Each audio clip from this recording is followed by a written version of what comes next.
There is one passage in the Book of Enoch that the church has never publicly addressed. Not because it's difficult to understand, because it's too specific to dismiss. Enoch chapter 98, verse 4. The Ge'ez manuscript, preserved at the Church of Our Lady Mary of Zion in Axum, Ethiopia, reads, in Dr. Michael Knibb's 1978 Oxford translation, that there is a category of human sin for which no petition reaches the throne. Not slow to be forgiven, not difficult. The text says the petition does not arrive. It is stopped before it crosses. Something in the architecture of judgment itself closes when a specific condition is met, and the church removed the verses that describe what that condition is. This is not a minor passage. This is the structural core of what Enoch understands salvation to be, and it converges, point for point, with three other civilizations who described the same thing without knowing each other existed. The Babylonians recorded it on cuneiform tablets at Nippur around 700 BCE. The Egyptians carved its equivalent into the walls of the Hall of Two Truths.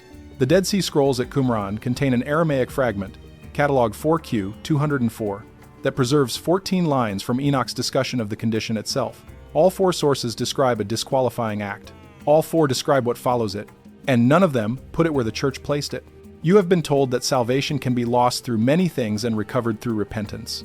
Enoch says that is true for most things. But there is one thing, one specific category, and when it happens, the channel closes. Not gradually, not proportionally. It closes in the moment the act is completed. Stay with this, because what you are about to hear is not theology, as the church teaches it. It is mechanics. Enoch describes the structure of judgment the way an engineer describes a sealed system. And when you see all four sources together, from Ethiopia, Babylon, Egypt, and the Dead Sea, you will understand why this was removed. And before we go further, I need to pause for a second, because what I'm about to tell you gets significantly darker, and I realized a while ago that some of this cannot be fully explained in a video format. The complete reconstruction of what Enoch identifies as the disqualifying condition, the exact Ge'ez phrasing, the church edited out, the corresponding Babylonian legal framework, the Aramaic fragment text from 4Q 204 word for word, I put it all into a written document. It's linked below, and the QR code is on your screen. Now let's continue. The Book of Enoch is not one document. It is 5 separate texts bound together, written across several centuries, and preserved almost entirely by the Ethiopian Orthodox Church, which never removed it from Scripture. The oldest section, the Book of the Watchers, was written between 300 and 200 BCE. Fragment 4Q 201 from Qumran, carbon dated to 200 BCE, is the oldest physical copy in existence. 11 separate copies of Enoch were found in the Dead Sea Caves in 1947, more than most books that made it into the Old Testament. The section that contains the disqualifying passage is the Book of Admonitions, chapters 91 through 108. Dr. George Nicholsberg, whose 2001 Hermeneia commentary on Enoch is the standard academic reference, identifies this section as the most theologically specific in the entire corpus. It contains direct legal declarations, not prophecy, not poetry, legal declarations. The Ge'ez word used in the original is igi, which in Ethiopian legal tradition means binding statute, not teaching, not counsel, statute. Chapter 97 to 8 begins the relevant sequence. Enoch addresses those who join words of untruth and transform the sayings of the holy ones. Dr. Ephraim Isaac, whose 1983 Oxford translation drew directly from the Axum manuscripts, notes the Ge'ez phrase for holy ones is kuadusan, the same term used for angelic speech in the Book of the Watchers. Enoch is not describing lying in a general sense. He is describing the deliberate altering of revealed text, changing the recorded words of beings whose speech carries ontological weight. Chapter 98 to 4 then delivers the consequence. The petition of those who transform the words does not ascend. The Ge'ez is direct, selot yamasal lebal, prayer does not arrive.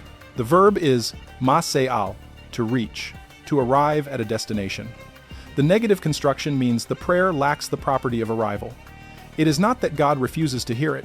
The text describes something more structural than refusal. The transmission fails at the point of origin. Dr. Knibb, translating for Oxford, rendered this as the prayer shall not ascend, and noted in his commentary that the Ge'ez is unusually precise for prophetic literature. He wrote that the construction implies a categorical state rather than a case-by-case judgment. This is not a penalty imposed per instance. It is a condition that attaches to the person. The question the text immediately raises, and which most readers never get answered, is what constitutes transforming the words of the holy ones. The Church, in removing these chapters from Western canon at the Council of Laodicea in 364 CE, ensured that the definition was never widely known. What survives in the JS manuscripts is specific enough that Canon 60's prohibition makes complete sense. This was not removed for being vague. It was removed for being exact. Before we move on to the next passage, stop for a second. What you just heard about the disqualifying condition in chapter 98 is the part that changes everything. But it only makes sense when you see it written out next to the original JS passage, the Axum manuscript, the 4Q204 Aramaic fragment. It's all in the document linked below. Take 5 seconds right now, grab it, and then come back. Because what comes next builds directly on it. The link is in the description.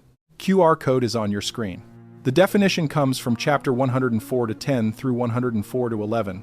The Gez text, abbreviated in R.H. Charles's 1906 English translation, reads in the full Axum manuscript version, translated by Ephraim Isaac. Those who write and compose books which are not true, and who preserve falsified narratives, and attribute to the Holy One's writings which they did not write, and who change the measurements of what was given, these shall have no remission in the assembly. No remission means the debt is not cancelled. The count stands unchanged at the day of assembly. 3 elements define the act: writing false narratives attributed to holy sources, changing the measurements of what was given, preserving falsified records that others rely on. All 3 depend on what Enoch means by measurement. The Jez word midbar means a precise specified quantity. In Enochic literature, it refers to the proportions of revealed information. How much is disclosed, to whom? The Watchers condemned in chapters 6 through 16 were punished not for what they taught, but for teaching beyond the authorized measure. Barakel disclosed astronomy past the boundary. The transgression was not the subject matter. It was quantity. Transforming the words of the holy ones, by Enoch's definition in chapter 104, includes changing that quantity, removing content that was given, adding content that was not. A translation that removes chapters removes the measurement. A canon decision that excludes a text changes the proportion of what was delivered. Enoch is describing an act whose worst instance is institutional, and the consequence he records is not institutional punishment. It is the closing of the intercessory channel for those who perform the act.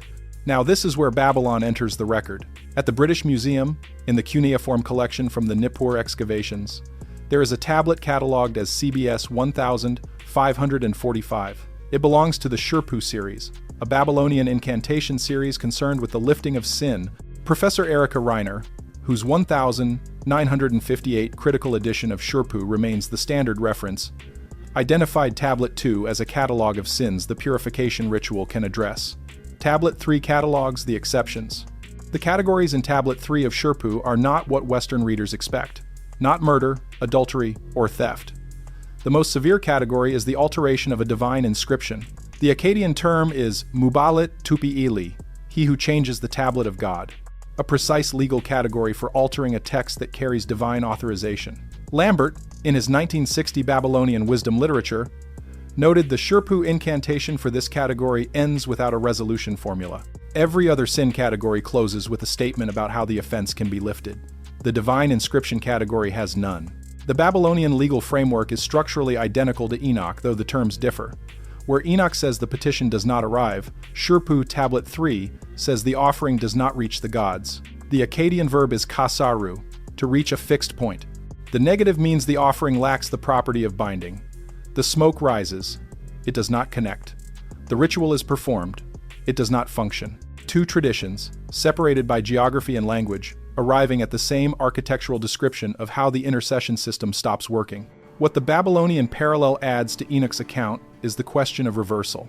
Shurpu Tablet 3 specifies the condition can pass, not through time or further ritual, only through what Reiner translates as a formal acknowledgement before witnesses of divine standing.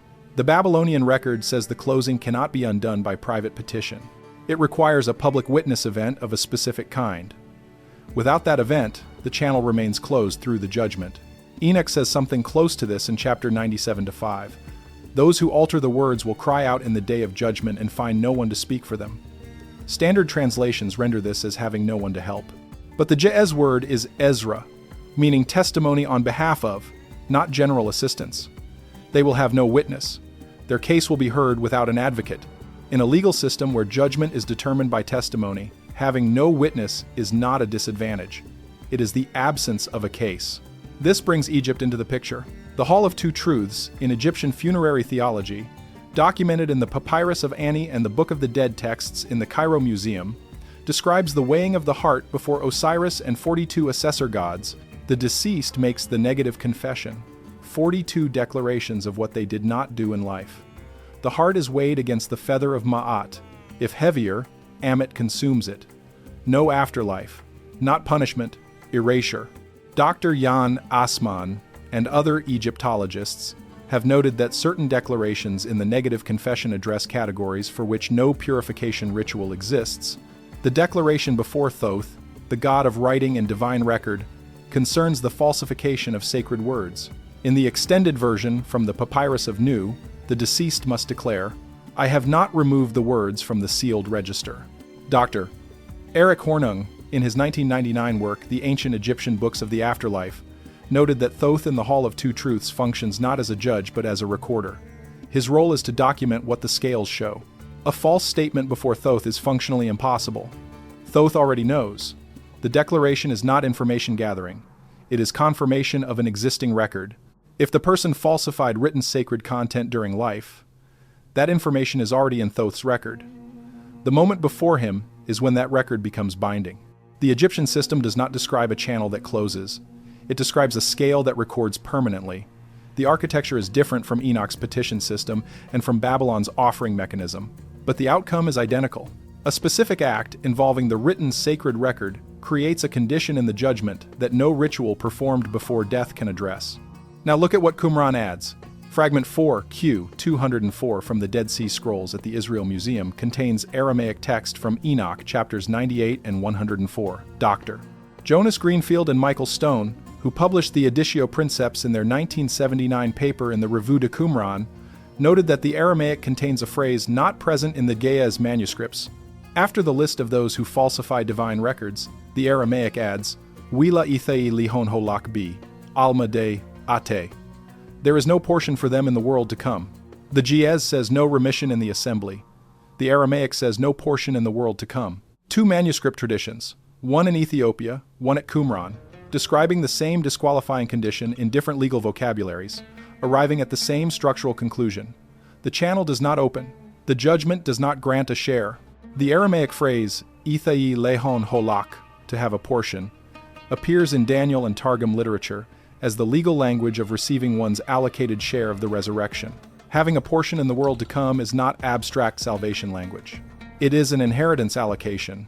Greenfield noted in a footnote that the 4Q 204 phrase is unambiguous in its legal register, not a poetic statement about being spiritually remote, a declaration that the allocation does not exist for this category of person.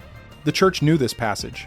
Jerome, compiling the Latin Vulgate around 400 CE, cites Enoch 3 times in his letters and twice in his Ephesians commentary.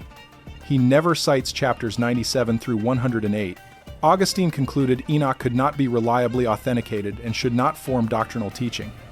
But he demonstrates familiarity elsewhere with specific Enochic content he could only know from direct access. The provenance concern fits a man who read it and found institutional reasons not to deploy it. The Council of Laodicea, in 364 CE, excluded Enoch from the Christian biblical canon. Canon 60 of that council prohibits texts describing the dwelling places and names of angels. Dr. Richard Bauckham, the Cambridge New Testament scholar whose 1983 work Jude, 2 Peter, establishes the most detailed academic case for Enoch's influence on the New Testament, argues the exclusion was not primarily a theological decision. The theological case against Enoch was assembled after the institutional decision was made. The decision preceded its justification. What the Church inherited from that exclusion was a simplified model of salvation in which repentance functions universally. In the simplified model, any sin can be forgiven through genuine contrition. The pastoral utility of this model is obvious, but Enoch does not teach it, and Enoch was written at least 3 centuries before the Council of Laodicea decided what the Church would and would not teach. The Enochic framework is not a revision of the simplified model. The simplified model is a revision of Enoch. The Book of the Parables, Enoch chapters 37 through 71 reinforces the chapter 98 structure. Chapter 48 to 9 through 10 states that on the day of distress, those who deny the name of the Lord of Spirits will find no mercy. Dr. Nicholsburg, in his Hermeneia commentary, flags this as the most doctrinally severe statement in the parables.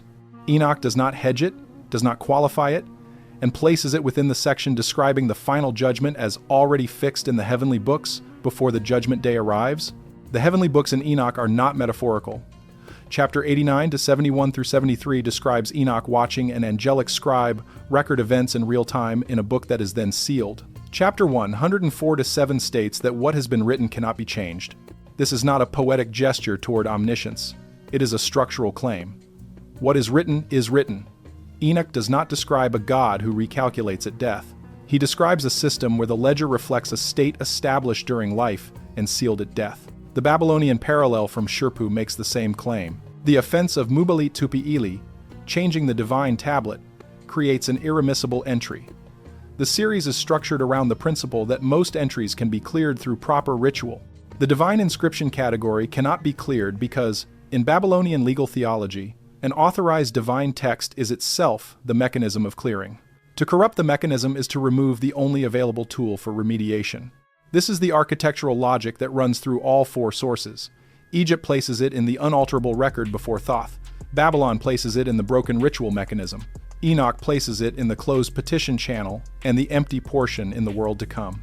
The Dead Sea Scrolls confirm it in Aramaic with the legal vocabulary of inheritance allocation. 4 traditions, 4 countries, 4 languages, 4 centuries. The structural description does not vary. The question the text forces is a practical one. What counts as transforming the words of the holy ones in the world as Enoch defines it? He is specific in chapter 104, writing books that are not true and attributing them to holy sources, changing the measurements of what was given, preserving falsified records that others will rely on. The second criterion, changing the measurements of what was given, is the one that requires the most attention in light of what happened to Enoch itself. When the Council of Laodicea removed Enoch from the biblical canon, it did not destroy the manuscripts. The Ethiopian church kept them. The Dead Sea copies survived in caves. But for Christian communities under the Western canonical tradition, the proportion of revealed information they received was changed. The chapters describing the disqualifying condition were among those they did not receive. By Enoch's own framework, removing those chapters from the accessible canon changed the measurement of what was delivered to an entire tradition. The church fathers who made that decision had access to the full text. Jerome read it, Augustine read it. They changed what subsequent generations received. By Enoch's own definition in chapter 104 to 10 through 11, that act falls within the category of changing the measurements of what was given and preserving altered records for others to rely on. The Enochic framework applies, by its own terms, to the institutional decision to exclude the passage that describes the Enochic framework. The Papyrus of New Declaration before Thoth states, "I have not removed the words from the sealed register." The sealed register in Egyptian funerary theology is the document of divine speech that forms the basis of the judgment. To remove words from it is to alter the proportion of divine speech that reaches the assembly. The Egyptian legal tradition specifically identifies subtraction of divine words as the category that cannot be remedied in the Hall of Two Truths. Enoch says addition and subtraction both qualify. Chapter 1, 104 to 10 lists those who attribute to holy ones writings which they did not write, which is addition, and immediately thereafter lists those who change the measurements of what was given, which is subtraction. Both alter the proportion.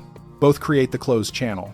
The Egyptian framework and the Enochic framework agree on subtraction. Enoch extends the principle to cover addition as well. There is one more layer to what Enoch describes, and it is the part that most readers, even those who have access to the GE's manuscripts, do not reach. Chapter 108 is the final chapter of the Book of Admonitions and the final chapter of the entire Enochic corpus in the Ge'ez tradition. Its opening verses, which Nicholsburg describes as a colophon or closing instruction, contain a passage that Dr. Nib, in his Oxford translation, marks as unusually direct even by Enoch's standards. Chapter 1, 108 to 6 through 8 describes a category of person who sought righteousness, loved the light, but whose name was removed from the list of the holy ones by others after their death. These are not people who committed the disqualifying act themselves. They are people whose recorded legacy was altered by those who came after them. Their names were removed from books, their words were attributed to different sources, their testimony was suppressed, and Enoch says, in the Ge'ez manuscript at Axum, that these people are in the first of the 4 compartments he described earlier, the place of the righteous awaiting resurrection, and that their names will be spoken on the day of judgment from the heavenly record, even though they were erased from the earthly one. The heavenly record retained what the earthly record removed. The judgment functions from the unalterable version, not from the institutional version. This is the inverse symmetry that closes Enoch's entire argument. The act of removing from the earthly record creates a closed channel for the remover. The experience of being removed from the earthly record creates no loss for the removed. The judgment does not function from the edited version. It functions from the original. Those who were suppressed are restored. Those who did the suppressing find their petition arrives nowhere. The Babylonian Sherpu series closes Tablet 3 with a line Reiner translates as, "The gods know the measurement of what was sealed. They hold the original. The one who altered the copy does not alter what the gods hold. The copy and the original diverge at the moment the alteration is made. The gods work from the original, the human institution works from the copy. When the two are compared in the assembly, one of them carries weight, the other is what was changed." That is the structural claim that runs across all 4 sources. Not that repentance is unavailable, not that God is unwilling, but that a specific act changes what the petition system is working with. The channel does not carry the signal. The offering does not bind. The portion is not allocated. The names are read from the sealed version, not the edited one. What was removed from Western Christianity in 364 CE is not a minor theological footnote. It is the part of the earliest preserved account of judgment that describes its own mechanism. Enoch did not write a doctrine. He described what he was shown. What he was shown is a system. The system has categories. One of the categories closes the channel, and the text that describes that category was removed from the canon by people who, by the text's own definition, changed the measurement of what was given. The Ge'ez manuscripts remain at Axum, in the Church of Our Lady Mary of Zion, inaccessible without Ethiopian Orthodox authorization. Fragment 4Q 204 sits in Jerusalem under climate-controlled glass at the shrine of the book. Shurpu Tablet CBS 1545 is in the British Museum Storage Collection.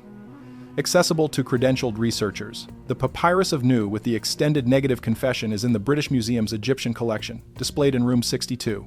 The record is not hidden. It was hidden from the canon. The canon is not the record.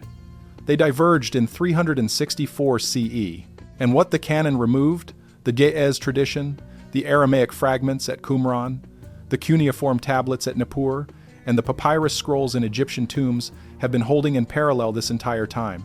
Enoch said the heavenly books cannot be changed. He was right about his own book. It survived what was done to it. And what it says about the ones who did it is still there, in chapter 98, in chapter 104, in the Aramaic fragment that adds the phrase, "not found in the Ge'ez." There is no portion in the world to come.